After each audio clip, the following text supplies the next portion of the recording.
Je vous ai expliqué dans une autre vidéo comment se construisait la réalité en 2 temps. Le premier, on le vit, le second, on l'écrit. Et on l'écrit, et on le réécrit, et on le réécrit. Voilà à peu près comment nous faisons notre histoire de vie à laquelle on tient beaucoup.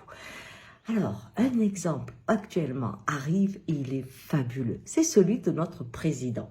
Vous savez que nous avons manqué de masques parce qu'il n'y avait pas de masques. Et donc, il y a une journaliste qui lui dit « Est-ce que vous reconnaissez qu'il y a des erreurs de communication sur la pénurie de masques ?» Et la réponse du président, un petit peu en recul, « Nous n'avons jamais été en rupture. » Ce qui est vrai, c'est qu'il y a eu des manques et des tensions.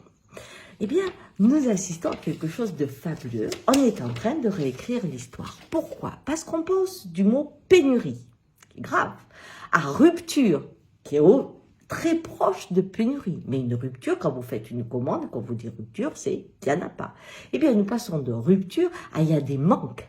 Donc, ça veut dire qu'il y a des endroits où il y en a. Et après, on continue avec tension, ce qui veut dire que ça a été la communication qui a peut-être créé le manque.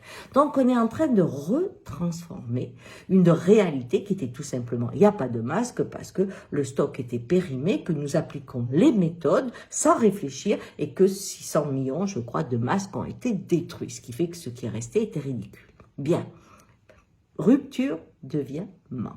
Réfléchissons maintenant, qu'est-ce que c'est cette technique? Eh bien, ça s'appelle les sciences politiques qui sont à l'inverse de la science. Pourquoi?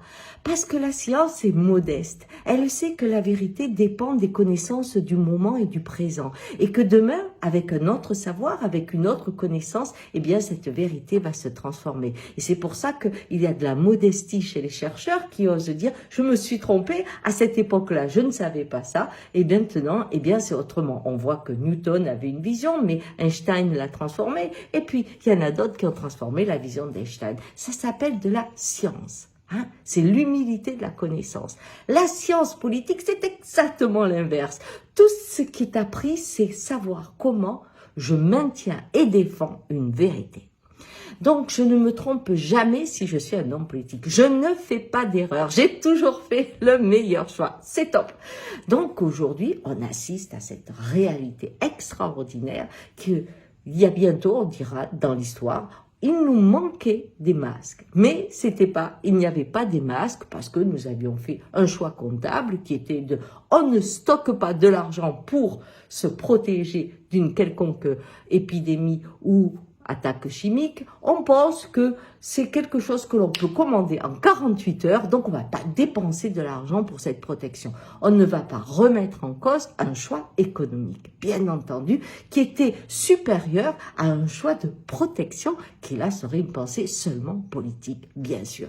Eh bien, qu'est-ce qui se passe dans votre vie? La même chose. Souvent, on se rend compte que dans un couple, par exemple, à un moment, ça va très très mal et il y en a un qui dit « bon, je te quitte, j'en peux plus ». Okay.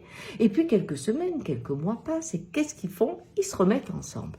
Vous remettez quelques mois là-dessus, il y a un repas entre amis et à un moment, il y en a un des deux qui dit « tu sais, quand tu m'as quitté », l'autre dit « comment ?»« Ben oui, quand on s'est séparés, mais non, non, je suis éloignée pour pouvoir te retrouver. » Alors l'autre lui dit « ben oui, mais quand même, tu m'as quitté pas du tout. Si je n'avais pas fait ça, tu serais pas avec moi aujourd'hui.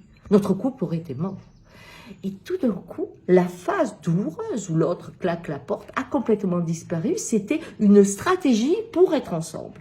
Vous voyez, ça s'appelle de la science politique. Et on est des fois assez doués pour faire des choses comme ça. On réécrit notre vécu et on l'adapte à notre vision du jour, du présent, qu'on a besoin de défendre.